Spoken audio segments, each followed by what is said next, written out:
Hello all, Xycerian here.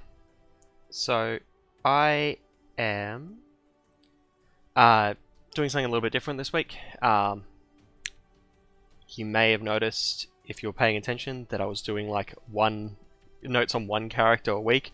It would not take that long for me to run out of characters. Like, one or two might have come out before I finished everyone, but I would have been running out very quickly. So, this whole segment is designed to be adaptable, can cover other things, and this week I'm going to be looking at Voltron strategies because we didn't really have Voltron strategies up until a week. Since we didn't really have Voltron strategies before the Ant-Man pack, I feel. There just wasn't enough of the upgrades to really justify it. Although you could do a small section of it, but we'll go over what they are and whatnot in a sec. In fact, we'll just quickly go over the other stuff first that I have to go through. Here's the assumptions that we're going over. This is just so we can convert between different aspects, so we can actually do comparisons. Numbers are all from my non-Android efficiency videos. These haven't changed. There's been no changes to this. So let's get right into the Voltron shenanigans here. So if you're familiar with this, good. If you're not, it's a term that came from Magic the Gathering as a reference to the 80s cartoon. So is that music louder than normal? No, it's just my headset's turned up a little bit higher. Yeah, so it's got to do with 5 cards combining to make a stronger creature. So instead of using 1 card as the creature, you've got 4 extra cards all being enchanted onto it, so that it becomes significantly stronger than it was before. Similar to how the lions in Voltron combine to make a giant robot. In Marvel Champions, we already kind of have this idea of upgrades boosting your main character type thing, which isn't really a Voltron strategy for Marvel Champions. In Marvel Champions, it really refers to attaching things to allies.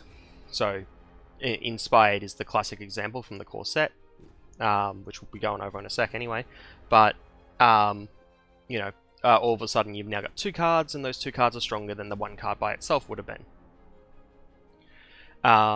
The important thing here is, and it's a takeaway that I think we should take from Magic the Gathering, is that the creature, or in our case the ally you choose, is very important, as are the attachments are important, like which attachments you choose, but generally speaking, anything that boosts your character is probably going to be fine. Like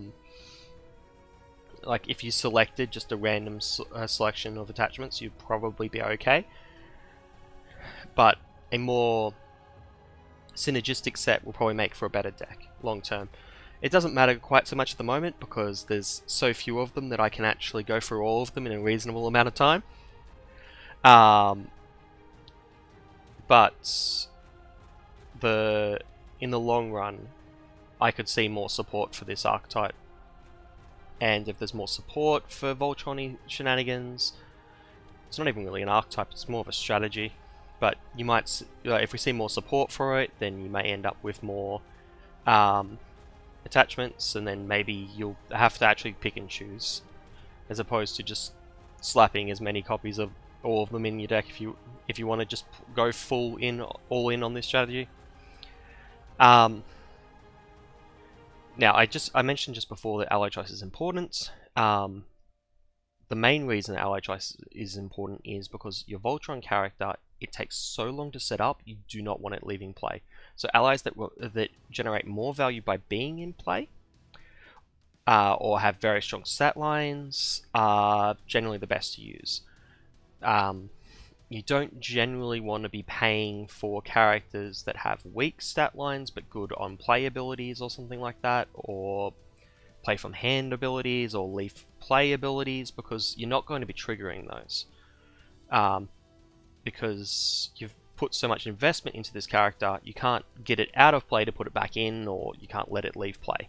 So, an example, Squirrel Girl is a great ally, just in general, but is not a good ally to use as your Voltron target. You don't want it to be your Voltron ally. It's got one of the worst stat lines in the game.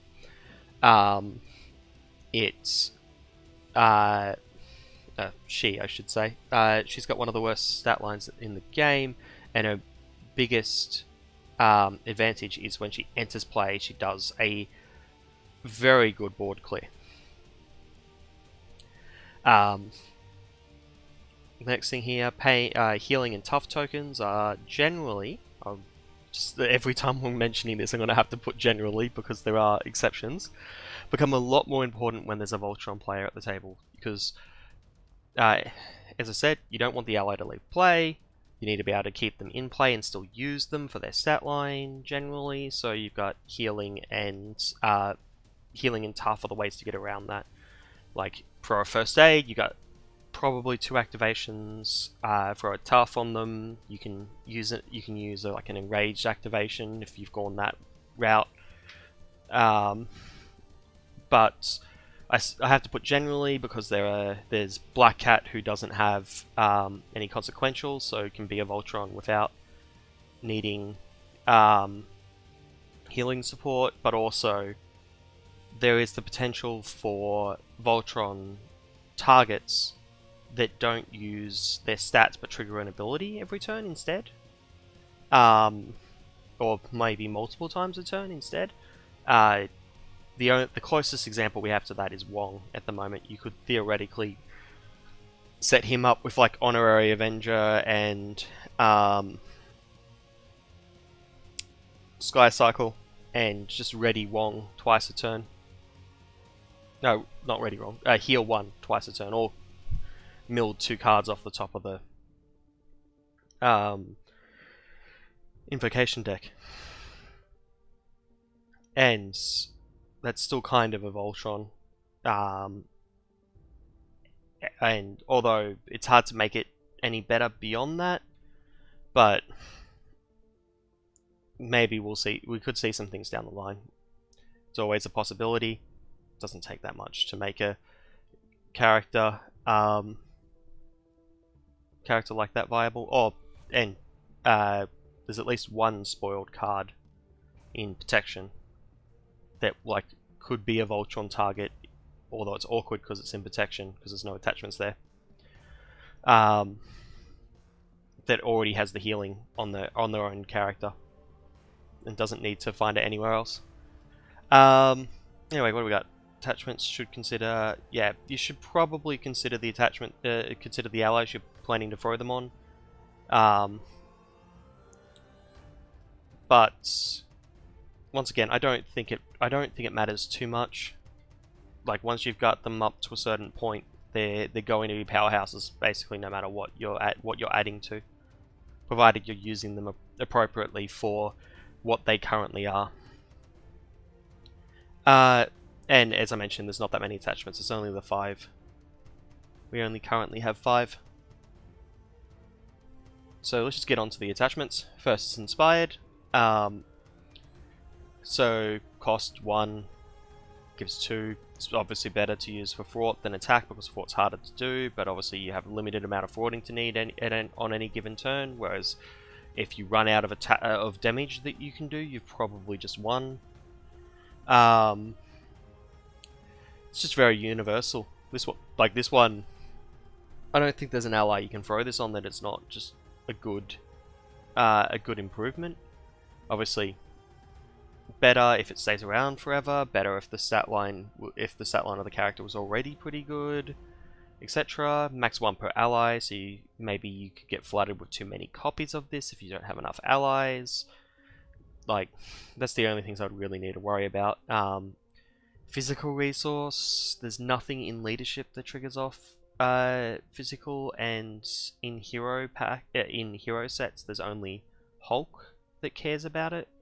So take it or leave it. Like, it's a physical resource, it's not a big deal. And only one, and I put the number of copies you can have on an ally here instead of the number of copies you can have in your deck because it just seemed more appropriate for this particular video. Yeah, this much is good. Good, solid stats, you can easily get 2 thwarts off with a character, and if you actually use them as a Voltron target, you're probably healing them, so you're going to get a lot more. And then you can start adding in some attacks, and it will add up the value there as well. It's not strictly as good, but if you don't need Fraught, you might as well get damage and still get value off of this card. Anyway, let's go on to the next one. Power Gloves. Power Gloves is interesting. Still cost 1 for a value of 2. The problem is this one doesn't do Fraught, so you actually need more activations for it to break even. You're looking for about 3 activations instead of 2 if you were frauding with Inspired, but it's a separate package of 1 damage and to any enemy, so it doesn't have to be the one you just attacked, and you can use it when you're frauding as well. So that's interesting. I would say that Inspired is generally better, and the mental resource is only used by She-Hulk and Iron Man's hero sets currently, at least in leadership. So that, like, it's not really the be-all and end-all, but also you've got this limitation of Avenger only,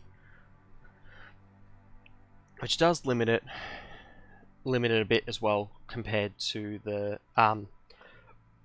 Inspired. But we do have a lot of targets, particularly in leadership, but in other aspects as well. Aggression has almost entirely Avengers as well. There's quite a few Avenger hero allies. There's at least 1 Avenger in each other aspect. And Honorary Avenger in the worst case, which everyone but Miss Marvel can currently play. Yeah, it's slightly more utility than just a straight +1 attack, because it doesn't trigger Retaliate and lets you hit multiple targets. It does have the downside of, if you're just killing a guard minion with it, you actually still take... not guard, Retaliate minion with it. You actually still take the Retaliate, because it died...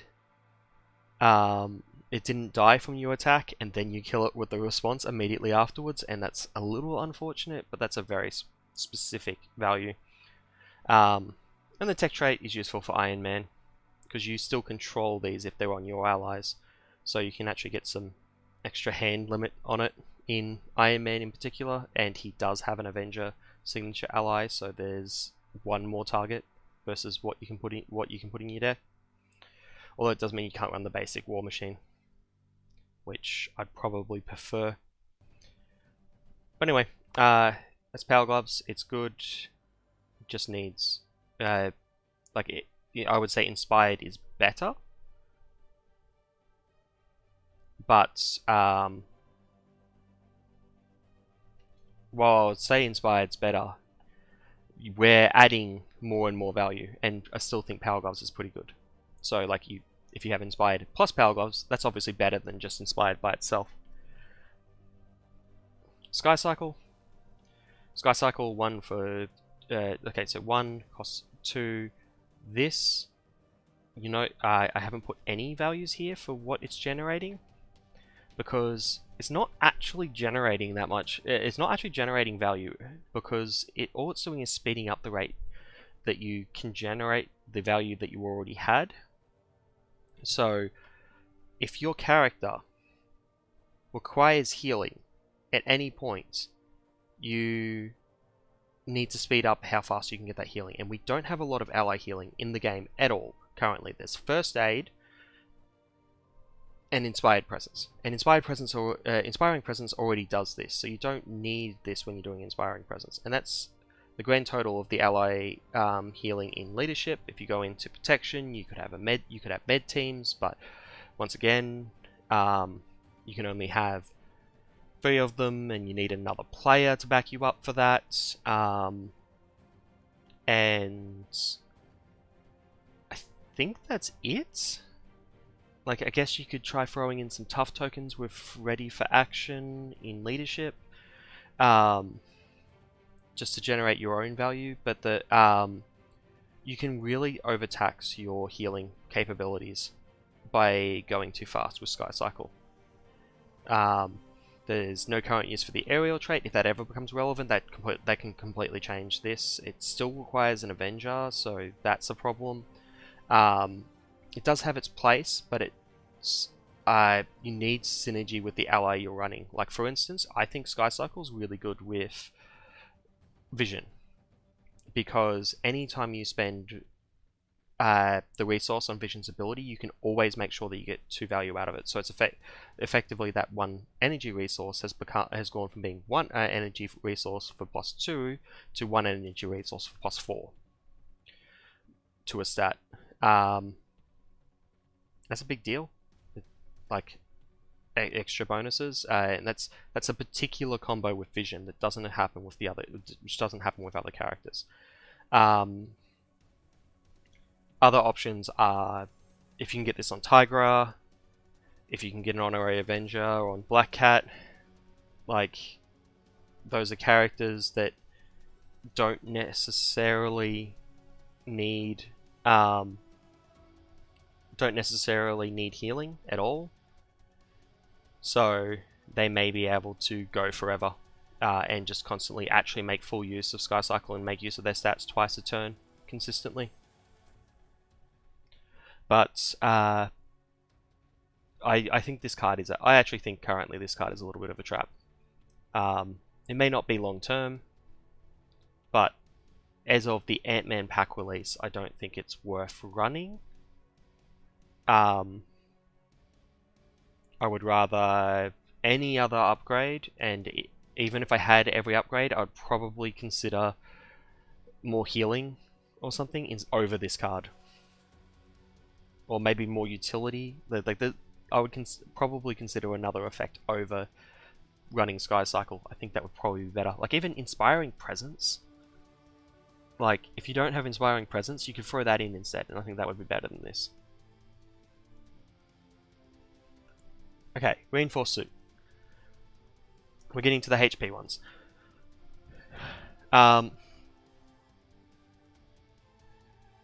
Still one printed cost, so 2 costs overall. Healing of 2. I don't know why, but I always thought this was a healing of 3. It's caught me off guard all the time. This will let you. This is kind of like a pseudo heal, because it's gonna give up their max hit points so they can survive a little bit longer without needing healing. It does smooth out your healing curve a little bit better, because you're not gonna hit that window where you draw 2 healing cards instead of 1, and then you gotta play both. You can't play both of them this turn because the character doesn't have enough damage on them. It's vaguely useful for that. It's vaguely useful for just playing it for whatever percentage of the value that you can generate off 1 HP is. It's a tech trait for Iron Man again, which is pretty good. The main downside I have with this is, once you've attached it, it's a max once per ally, so you can't attach any more of them, and it's effectively removed from your deck, meaning if your deck is looking for healing, you need to look elsewhere, because you can only use this once. What you could do, if you have 3 copies of First Aid currently, and you have no deck slots, you've got nothing else that you're able to cut, you could cut a First Aid and put a copy of this in instead. And it won't make you consistent over the long term, but it'll still have the same effect in the short term, and then if you do happen to draw the 2 First Aids on the same turn, you'll be able to fully heal the ally, which is helpful. Generally speaking, I'd probably put this in as like a 4th First Aid. That is, assuming we don't have synergy with HP, like the She-Hulk ally from Aggression, that's a whole other ball game. Like, this is a really good upgrade for her because she stacks off of her HP. She becomes stronger by just having more HP. Doesn't need to have anything else. And like, this brings her up to 6 HP maximum, and you can then use Honorary Avengers to boost her even higher. It would be a strong play, but this is what I'm talking about with the synergy between the ally and the upgrade. That would this card would be okay if you were just slapping it in randomly, but if you were to put it in specifically because you're running She-Hulk, the She-Hulk ally, you get a lot more value out of it, and that is something to consider. But it's so weird that this costs 2 and only gives you 2 hit points, and is in the leadership aspect, which is ally focused. I don't know what's up with that, because Honorary Avenger exists, and as a basic card, you would have expected this to be a to be less efficient, but it's actually the same efficiency. It's 1 card for 1, but you can have multiple of them on there.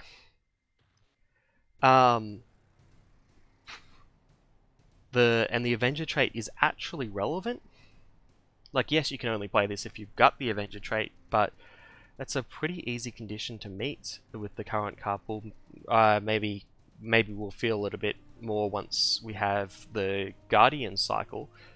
Because we're assuming Guardian cycle. We haven't actually had any of them announced except for Galaxy's Most Wanted, but it makes too much sense.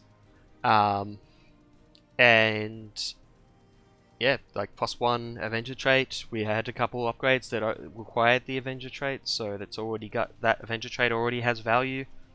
There's also other cards that ping off of it, like Avengers Assemble would be the best example I can think of, besides the upgrades we've already talked about. And this is the first one we have that can actually have 3 copies. Like, that's the thing that gets me. The max 1 per ally. Like, it makes more sense for us to like reinforce the suit more than it does to hand out more titles. Whatever. It could just be a balance thing because this card is very strong, and maybe they recognized that later and decided then that's why this is limited, so it doesn't get too out of hand. But like, compared side by side, it seems really weird to me. Anyway, this is the last of the cards. It's also the only non-leadership. Oh, I guess non-leadership. The only one that's not available in a leadership deck. Enraged. We got it super early too. This was in the Captain America pack, I think. Yeah, it looks like Cap Shield for the icon. Same cost, still 1 for 2. So still 1, which means it costs 2 because of this. It has a really weird, because of the way the effect works, it's a really strange way to value it, because it's adding 2 damage, which I would value at about 1.3, but it's healing you, it's effectively damaging you for 1 as well when you use it. So you're losing about a healing worth of damage, which is counteracting the damage, so you're only really gaining about 1 damage worth of resource value, which I value at 0.66, 2/3. So it has a negative of using it. It's the only one we currently have. It's currently, I would say, best used by bypassing the negative. So teamwork and tough are the 2 ways that I can think of to do that off the top of my head. Teamwork allowing you to use the character's attack without actually using the character, and tough just letting them swing. Regardless, I actually had a really fun Doctor Strange deck at one point that just had a bunch of aggression allies and a bunch of enraged cards, and I would just try and get the 7 Wings of Ragador to put 3 tough out and just swing with all 3 of the enraged characters that I just put tough on. and you're swinging for like, I think it was like 15 or something. It was silly, and that was just off the Seven Rings of Ragador. And you could do shenanigans like play that twice in the turn, so play it before and after they attacked, and yeah, it was really fun. Weird, but really fun. If you were using healing to cover for this, you really need like 3 activations just to justify the cost, and that's a lot of activations, and you've got to find a lot of healing for that. It's gonna be super weird, particularly seeing as this is an aggression card, not a leadership card, and I would be surprised to find ally healing in aggression. It doesn't sound like an aggression effect to me. But it's also max 1 per ally, and this doesn't have a other condition. It really needs a particular the biggest thing is I think it needs a particular ally to really justify. And the best we have is Lockjaw. Lockjaw is the best case for Enraged, just in like Enraged and the character itself, and that's because you could attack twice with Lockjaw for 4, or you could attack twice with Enraged Lockjaw for 8. So you've added 4 damage at no cost, but you've lost the block, and yeah. So I don't think it's really a fair comparison, because you probably weren't going to attack a second time with it, so you've only really gained 2 damage for 2 costs. And that's like the resource efficiency of a Haymaker. 1-to-1. I don't like it. Particularly in aggression, where you could just use this physical on a Yarnborn for 2 damage, or just there was something else, or just play something else. They got so many options for damage in aggression. Just choose one of them. I don't think this is the one to go for. Barring, like, we could have an ally that comes out that changes that. We could have, if an ally comes out that has particularly good stats to use with Enraged, if if cards come out that allow us to use the attack without actually triggering the consequential, that's good. There are ways that this card could become a force in future. I just don't think it's there currently. But let's just quickly go on to the last of the slides here. So I just compiled some quick ideas for potential Voltron setups. So if I was going all in on Voltron, I would probably pick a few of these. In fact, I did pick a few of these. Because I'm playing a Voltron deck straight after this. But you don't necessarily need to run all of these. In fact, I don't think a lot of these combo very well together, and like they're obviously across all 4 aspects. It's just like I'm just looking at allies, and what you can do with them with the current setups to try and make them, try and get more value out of them, try and make that the combo of the multiple cards justify itself. So Black Cat combos amazingly with every one of these cards except for Enraged, and not really with the HP ones. But Inspired, that's all. Everyone, I'm sure you've probably heard about Leadership Spider-Man putting in Inspired on Black Cat and attacking for 2 for every turn. It's been around for ages. Like, this is over a year old. This combo, it's good, because like 1 damage a turn was good, 2 damage a turn better. Not that surprising. And then Power Gloves, all of a sudden it's 3 damage a turn, or 2 damage a turn, or like 2 damage against different things. The only problem is getting the Avenger trait, which means Honorary Avenger. And I'm pretty sure you pretty much only put Honorary Avenger on there for Power Gloves and Sky Cycle, because once again, no consequential. These all combo really well with Black Cat.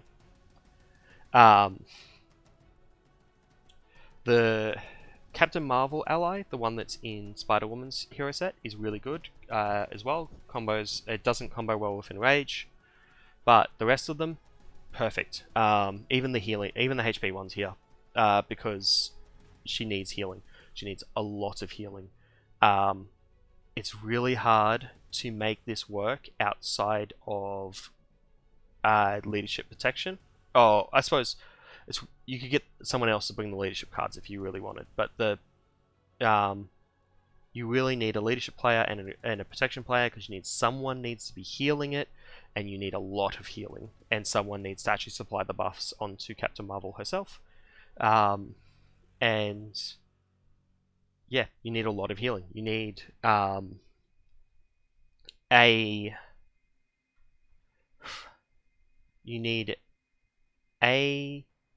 2 HP heal if you use Sky Cycle, which this is about the point where you would normally run Sky Cycle. This is one of those characters where I think you want to run Sky Cycle, but I don't. But I think Sky Cycle might actually be a trap just because you don't have enough healing, at least in solo. Because in solo you need a first aid or a med team token every single turn in order to keep Captain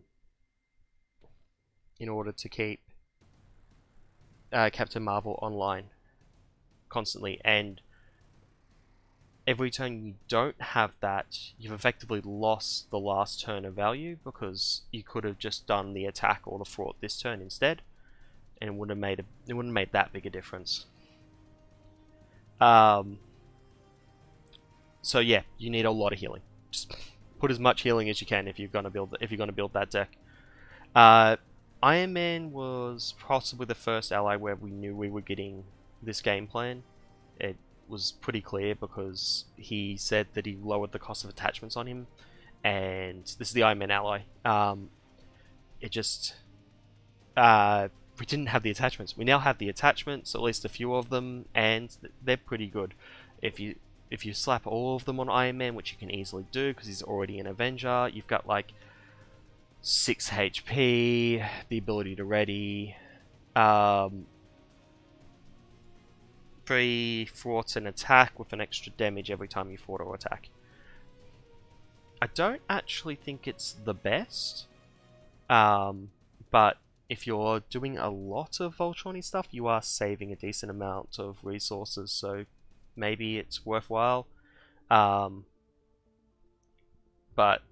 in particular, Inspired and Power Gloves make for a really strong combo. And it's nice to get that down for you're spending like 6, which is what you would spend if you were to buy like a 2 cost? I think it's a 2 cost ally. 4 to 1. 1 cost ally. Yeah, okay. Like equivalent if you were to Voltron, a 1 cost ally. And we only have one cost ally, and that's Stinger. And while she has the trait and could do it, her stat line is nowhere near as good. And that's with only 2 upgrades. So once you start getting to 3 and 4, it's gonna add up as well. That can't be right. No, that's not right. It's not right. It was a 2 cost ally, because you've only saved 2. So instead of 4 costs, it should be 2. But still, the only real targets there is Kate Bishop Hawkeye. It's probably the best stat line you can get as a 2 cost ally, and the same thing applies. It's not a great. It wouldn't be a great stat line, but the Iron Man is. Ronin, however, I think is amazing. I think Ronin should, going forward, probably be in like every leadership Voltron deck going forward, because he soaks up those. Well, I guess until we move away from Avengers traits, because he soaks up those extra cards really well and uses them very well. So like, I don't think he combos very well with Sky Cycle, but if you put a Sky Cycle on him, you're still justifying the cost, because you're gonna get an extra 2 fraud. or 2 damage. 2 damage not as much, but the extra 2 fort would be really good. And that's just what you get for playing Ronin. It's obviously better if you can do like an Honorary Avenger or one of these two. These ones which I'd say are actually a little bit better. But it just depends what you have. Like, throw Ronin down, throw an upgrade on him, and he's really strong. Like, that's the same baseline as Sentry. Same? Not quite. 1 less HP. But he also costs 1 less, so yeah. And doesn't give you a encounter card. It's just, yeah, just very strong. I'd put him in. I wouldn't necessarily keep him as my main Voltron target, but just to improve your consistency of finding a Voltron target. Now, I quickly mention here, enraged teamwork for Wonder Man. You don't actually want to be spending the card to attack with Wonder Man, so it kind of makes sense to use teamwork with him already and give him enraged. He's dirt cheap, and like just leaving him around or sitting on the table with 5 attack. It's just useful. I've done it in Spider-Woman before, and it works. Black Knight I mention here because his stat line may not be great, but he has an ability that is value for him staying on the table forever. In that you can just ignore tough tokens for the rest of the game. And I figured it was a good idea to mention him here. I also think US Agent has the potential to be a good target down the line, but not currently, because we don't have any way to get value off his defending while also Voltroning him. Besides Sky Cycle and tough tokens, which you could do without Voltroning him. Vision with Sky Cycle, I've mentioned this already when we were talking about Sky Cycle. You guarantee the extra value from the cost of using Vision every time you use him, and you just heal him up again and then use him again. It's pretty good. Sentry's I just figured I'd go some aggression options. Sentry and She-Hulk are both really good. They just don't have access to the good attachments currently in aggression. But if you were to do, say, Spider-Woman, you could do aggression allies backed up by leadership upgrades, and I think that would be a very legit deck, one that I plan on building at some point, but not today. And yeah, good Voltron targets: Sentry, She-Hulk, Tigra. Sentry because it's really nice to avoid his Enters Play ability by keeping him around forever. It's got a really good stat line. 235. Yeah, 235. With just 1 consequential. That's just really strong. There's the closest we get to that is Ronin with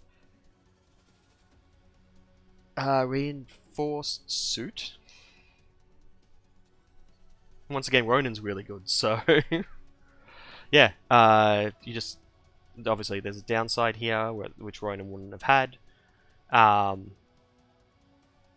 but it's not it's 1 card. You can probably handle 1 extra card across the course of the game, as opposed to if you use him for his full value and then let him die instead of Voltroning him up and healing him up and whatnot. You're going to hit that negative. You would hit that negative more often, whereas 1 across the whole game is probably much more palatable. She-Hulk plus all the HP upgrades. Like I mentioned this already. She combos really well with every HP upgrade in the game. Like currently, you can get her to, what is it, 18 hit points in a 4-player game by all playing Honorary Avenger onto her. Meaning that the last few attacks are like Okay, let's see. It's plus 16 is the last attack that you can actually make, and the one before that is plus 15. So that's 16 and 17 damage. So it's 30. Wait, it can't be. Yes, it can be 16 and 17. So 23, 33. Yeah, 33 damage. Every time you throw a first aid on her. Yeah. Obviously, that's a whole team of 4 players building their deck, at least partially building their decks around She-Hulk being the card that you're going to buff up.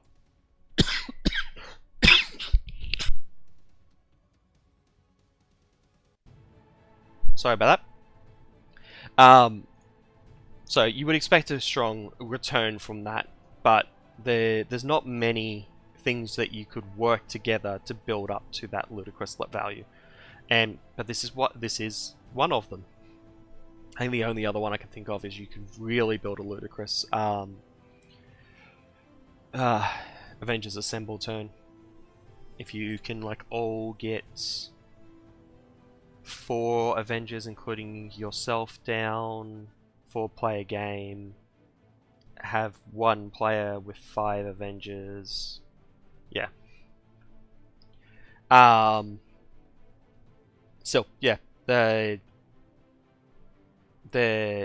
would also be a lot of setup and whatnot, but it doesn't really matter that much. Anyway, the last one I want to talk about for aggression is Tigra. Like, if it doesn't increase her consequential damage, so her healing still goes off and covers it, it's amazing. Even if it does increase the consequential damage, depending on how you're using it, you might be able to get some really good value out of it anyway. Like, I had Tigra in my Doctor Strange Enraged deck because what was happening was because I was giving tough to her every turn. Every second tough I gave her, she would be healed back to full and then could do another enraged attack. And then the next 2 would have to be tough, and then I could attack by default again.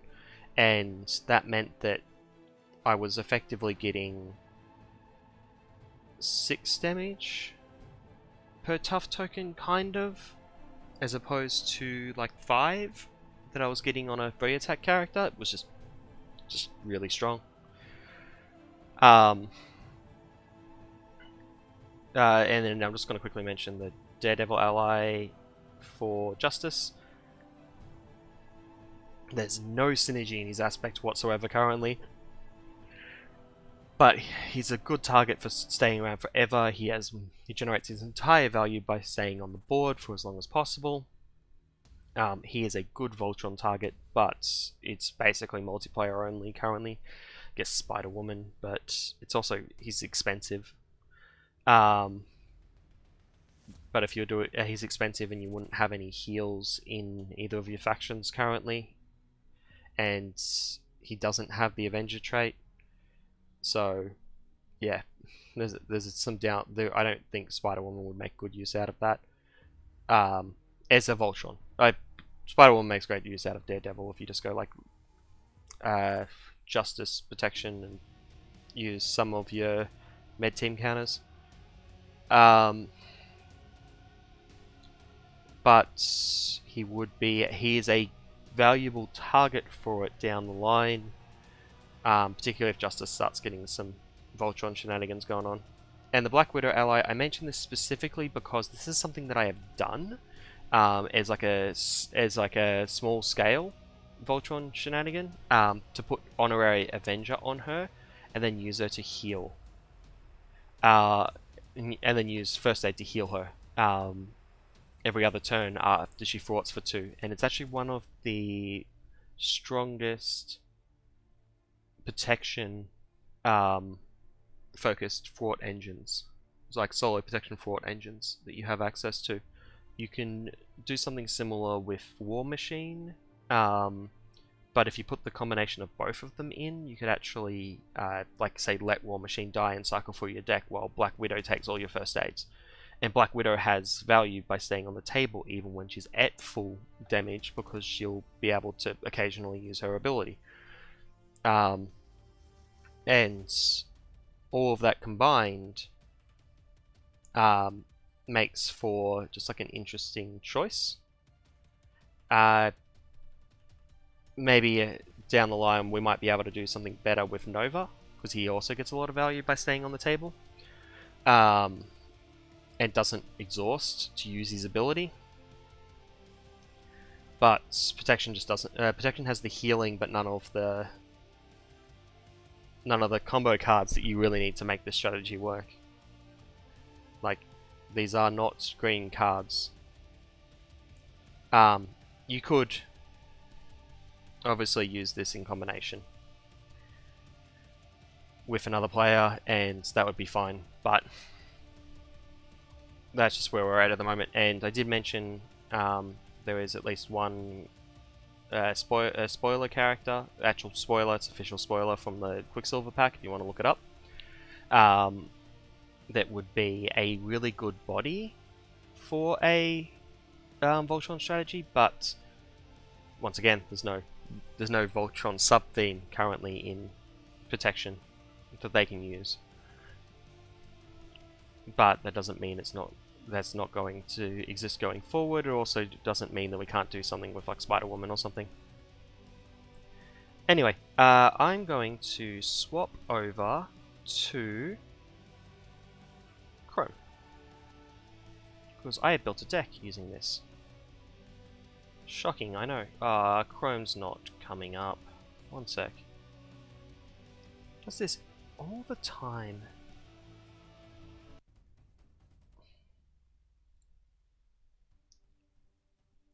There we go. Didn't like that I had Facebook open. Cool. So, I have built a deck to just go all in on Voltron strategies. So, this is a Black Cat Voltron. We have Spider-Man to get Black Cat. We have Ronin, because he makes a lot of... this is obviously leadership, because I need... I want to get all these good leadership upgrades. It's the only one that really has a really strong game plan for it. And Ronin, because he makes great use of all the upgrades that I'm using. Vision, because he makes really good use of Sky Cycle, and not really good. He makes pretty good use of Sky Cycle, and between him and Black Cat herself, I think I can justify 2 copies of Sky Cycle. I don't think I can justify 3 copies. I don't think I have the healing to put it onto a third character, and I really only think I need to get Sky Cycle onto one of these to get to the end of the game super quickly. Because Vision, if I put it on Vision, Vision can attack for like 6. 6 twice a turn for like 1 resource, and so then I'm turning my first aids plus 1 resource into 12 damage. So that's 3 for 12, that's insane. Whereas with the Black Cat, I don't even need healing, and I'm generating 6, and I can generate like 6 damage a turn based off the decent amount of setup costs, but once it's set up, it's just 6 a turn. Every turn until the end of the game. And like theoretically I could go up to 3, but then I would have a card, a Sky Cycle I can't really put on anyone, whereas I don't really think I need 2, but I need 2 for consistency, particularly seeing as these Voltron strategies are really vulnerable to just things turning up in the wrong order. So I try to fix that by putting in more targets. So Ronin, Vision, and Black Cat are all good targets, but I only really need to build 1. And then I've got Stinger, because she doesn't take any ally limit, and that's just handy. And she'll just come in, thwart for 1 and block. It's nice. And Squirrel Girl just for some early game and some shenanigans that can happen, where you get really flooded with drones or something. But it's the same basic idea. She comes in, she does something minor, and then she blocks an attack. Because I actually think my ally board late game, my ideal ally board would be Black Cat with everything, Vision with everything, and Ronin, Squirrel Girl, and Stinger just cycling through. So like Ronin will come out, he'll get an upgrade thrown on him, he'll throw auto attack a couple times, and then he'll leave.